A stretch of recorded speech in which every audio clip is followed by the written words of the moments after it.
बिस्मिल्लाहिर्रहमानिर्रहीम। अस्सलाम वालेकुम। आपका दोस्त सलमान हैदर। दुआ है परवरदिगार से कि उसने आपको और आपके अहले खाना को अपनी हिफ्ज़ व मान में रखा हुआ। आज इतवार का रोज़ा जी और पाकिस्तान तहरीक इंसाफ अपना वीकली एहतजाज पर है और इस एहतजाज की कॉल इमरान खान साहब ने शेर अफजल मरवत के ज़रिए दी। इस एहतजाज की कॉल इमरान खान साहब ने गौहर अयूब साहब के ज़रिए दी। इस एहतजाज की कॉल इमरान खान साहब ने बैरिस्टर गौहर के ज़रिए दी। और जनाब अली तो पाकिस्तान तहरीक इंसाफ आज मुल्क भर में एहतजाज कर रही है जी।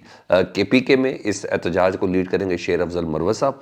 और ज़ाहिर बात है वहाँ हुकूमत और इस एहतजाज को कौन रोक सकता है, और वो भरपूर तरीन, जी हाँ, अवामी और कारकुनों की जो शिरकत है उसको इंश्योर किया गया। आज दोपहर 2 बजे का वक्त है जी। सिंध में हलीम आदिल शेख साहब करेंगे और दीगर वहाँ की मकामी क़यादत करेगी जी। पंजाब का आपको पता है मरीम नवाज साहब हैं, बड़ी सख्त वज़ीर आला है, और तो उन्होंने किसी किस्म के एजिटेशन से उन्होंने मुकम्मल तौर पर मना किया हुआ जी।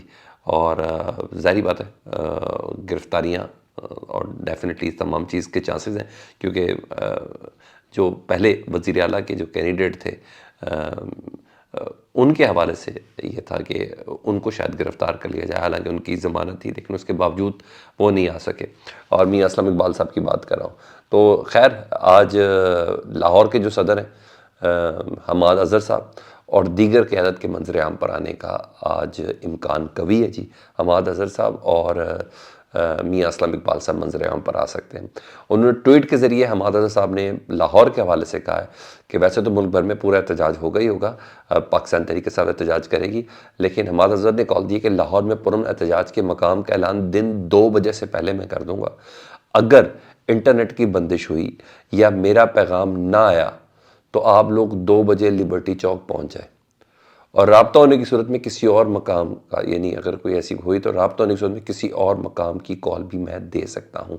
मेरा ख्याल है कि शायद हमाद अज़हर साहब ने खुद सामने आना है और वो अपनी लोकेशन बदल रहे हैं कि इससे पहले कि वो गिरफ़्तार कर लिया जाए। तो ये चीज़ है। और मुझे लगता है पाकिस्तान तहरीक इंसाफ ये हुकूमत के पूरा बनने से पहले पहले ना अपनी PTI अपनी रिहर्सल पूरी कर रही है, और PTI ने एहतजाज पर जाना ही जाना है। अब उनके पास ऑप्शन ही कोई नहीं हर लिहाज से, चाहे ईवान के अंदर हो चाहे ईवान के बाहर हो, क्योंकि जब तक ये प्रोटेस्ट अपना रजिस्टर नहीं करवाएंगे तब तक सुप्रीम कोर्ट ने सुओ मोटो तो खैर बहुत दूर की बात, ये फ़ैसले तब तक होते हुए नज़र नहीं आएंगे कि जिस तरीके से रौंदा जा रहा है कवानीन को, जिस तरीके अदालती अहकामात को रोका जा रहा है, जिस तरीके से डिले टैक्टिक्स इस्तेमाल किए जा रहे हैं, जिस तरीके से हुकूमत साजी के तमाम मराहिल ख़त्म किए जा रहे हैं इलेक्टोरल कॉलेज के नामुकम्मल होने के बावजूद। तो लेकिन बहरहाल मखसूस नशस्तों पर इनके साथ हाथ हो गया जी, सदारती इंतखाब में इनके साथ हाथ हो गया जी पाकिस्तान तहरीक इंसाफ के साथ, और अब जवाब सिर्फ़ और सिर्फ एहतजाज का जी। तो ये ईवान के अंदर अपोजिशन करेंगे, टिका के करेंगे, और ईवान से बाहर ये लोग बाहर एहतजाज करेंगे। हाँ जी, नून लीग की जो काबीना है, जी हाँ, कल रात को पंजाब हाउस में दोनों भाइयों की मुलाकात हुई। पहले शहबाज शरीफ साहब गए आसिफ अली जरदारी साहब के घर जरदारी हाउस में, उनको उनकी सदारत की मुबारकबाद, ये तहनीत का मकाम था, बिल्कुल ऐसा था। लेकिन वहाँ पंजाब हाउस में डिसाइड हो गया जी, नवाज शरीफ साहब और शहबाज शरीफ साहब का कुछ डिसाइड करने वालों ने डिसाइड करना था। नवाज शरीफ साहब ने खैर बहरहाल एक मंजूरी बहुत ज़्यादा ज़रूरी थी, और वज़ीर ख़जाना जी जिन्हें लगाया जा रहा है मोहम्मद औरंगज़ेब साहब, मेरे पास इत्तला था कि उनकी मुलाकात हो गई जी नवाज शरीफ साहब से, और नवाज शरीफ साहब ने मंजूरी दे दी है। फिर बोल रहा हूँ लफ्ज़ मंजूरी में इन्वर्टेड कॉमास में कह रहा हूँ, जिन्होंने मंजूरी देनी थी उनकी मंजूरी मिल गई है। दीगर नामों में जी वही नाम है जी, पहले जो शुरू में मुशीर ख़जाना होंगे, बाद में मुशीर दाखिला होंगे, और बाद में वज़ीर दाखिला होंगे मोहसिन नकवी साहब जी, वो हैं जी। और इसके अलावा वज़ारत ख़ारजा इसहाक़ डार साहब, क्योंकि वज़ारत ख़ज़ाना के हवाले से उनकी सेहत इजाज़त नहीं दे रही थी, तो मेरा ख़्याल है वज़ारत ख़ारजा के लिए उनकी सेहत इजाज़त दे रही है, तो इसहाक़ डार साहब हैं।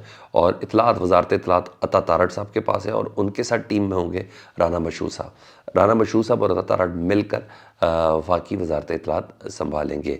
तो वज़ारत कानून आज़म नज़ीर तारड़ साहब के पास है, और वज़ारत दिफ़ा ख्वाजा आसिफ साहब, और वज़ारत तवानाई आगे पीछे शायद कुछ थोड़ा बहुत हो सकता है, वज़ारत तवानाई मुसद्दिक़ मलिक साहब, और वज़ारत मनसूबाबंदी एहसन इकबाल साहब है। और मज़े की बात, जो हमारे मौजूदा एयर चीफ़ मार्शल हैं जिनसे मुतल्लिक़ है शायद उनको एक्सटेंशन दे दिया है, उनके भाई हैं, उन्होंने नून लीग की टिकट से इलेक्शन जीता है, और नसीर सिद्धू साहब, जी हाँ, उनको भी वज़ारत देने का इम्कान है जी। अभी तक उनका पोर्टफोलियो डिसाइड नहीं हुआ। हाँ, तारिक फजल चौधरी भी इस फहरिस्त के अंदर शामिल हैं।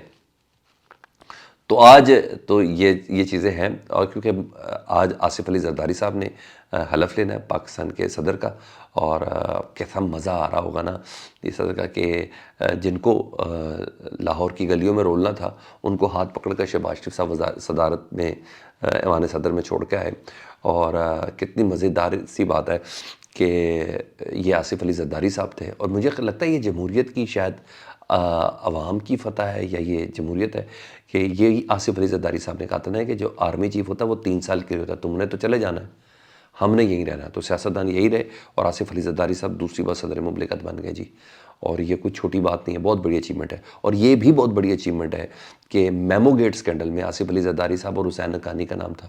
میمو گیٹ سکینڈل کی جس بندے نے انکوائری کی تھی اس کا نام تھا قاضی فائز عیسیٰ، جسٹس قاضی فائز عیسیٰ صاحب، یہاں چیف جسٹس قاضی فائز عیسیٰ صاحب میمو گیٹ سکینڈل کی انکوائری کرنے والے، وہ آصف علی زرداری صاحب سے ان کے عہدہ صدارت کا حلف لیں گے۔ تو یہ کچھ چھوٹی چیزیں نہیں ہیں سر، یہ کچھ چھوٹی چیزیں نہیں ہیں، یہ کئی مراحل ہیں اس کے، جتنے پہلو پہ دیکھ لیں ہر پہلو پہ بہت لمبی گفتگو ہو سکتی ہے۔ تو آج جسٹس کا فائز عیسیٰ صاحب جو ہیں وہ حلف برداری ہوگی جی، اور جیسی حلف برداری ہوگی تو منگل کے دن تک یہ جتنے بھی وزراء حضرات ہیں کابینہ ان سے حلف پھر نئے صدر آصف علی زرداری صاحب ہی لیں گے۔ تو یہاں تک چیز ہے، تو پیر کے روز یہ کام ہونا ہے، اتوار کے روز آصف علی زرداری صاحب کی حلف برداری آج کے دن۔ لیکن اس وقت نا نون لیگ کے اندر بھی، نون لیگ کی حکومت کو بھی اور اپنے لوگ بھی بہت تنقید کر رہے ہیں۔ ہر چیز تو ہر ایک کو نہیں بتائی جاتی نا، جو چیزیں ہمیں اور آپ کو پتہ چل گئی وہ ان لوگوں کو نہیں پتہ، یہ بھی میں آپ کو بتا دیتا ہوں۔ جو 2 اہم وزارتیں ہیں، اور یہ 2 اہم وزارتیں نا وزیر اعظم سے بھی زیادہ ایکٹیو ہوتی ہیں اور اہم ہوتی ہیں، ان دونوں وزارتوں میں ان کے اپنے بندے ہی نہیں ہیں، ان دونوں وزارتوں میں نون لیگ کے اپنے بندے ہی نہیں ہیں، یہ دونوں بندے باہر کے ہیں اور دونوں نان الیکٹڈ ہیں، اور اس پر بہت زیادہ تنقید ہو رہی ہے۔ ایک تو اورنگزیب صاحب وزیر خزانہ، جو پہلے وزیر خزانہ بنے گے، بعد میں سینٹر کے بعد وزیر خزانہ بنیں گے، دوسرے محسن نقوی صاحب جناب، وہ بھی نہیں ہیں۔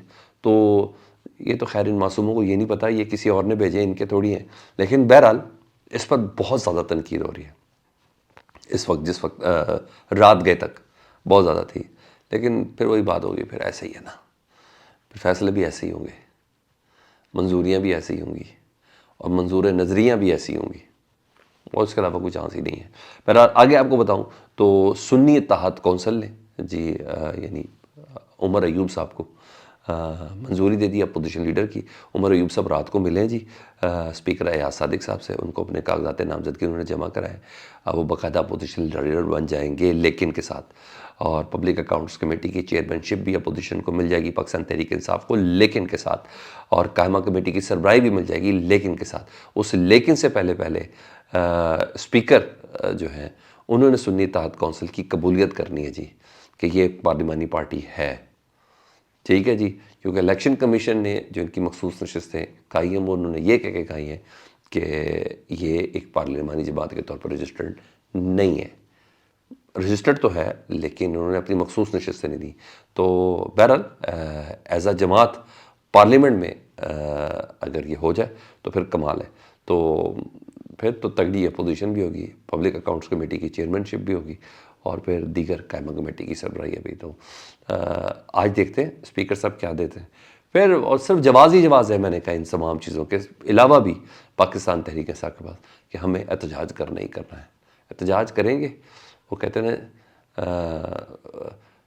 مزاحمت ہوگی تو مفاہمت ہوگی، تو پاکستان تحریک انصاف انہی فٹ پرنٹس پر چلے گی، مجھے ایسا لگتا ہے۔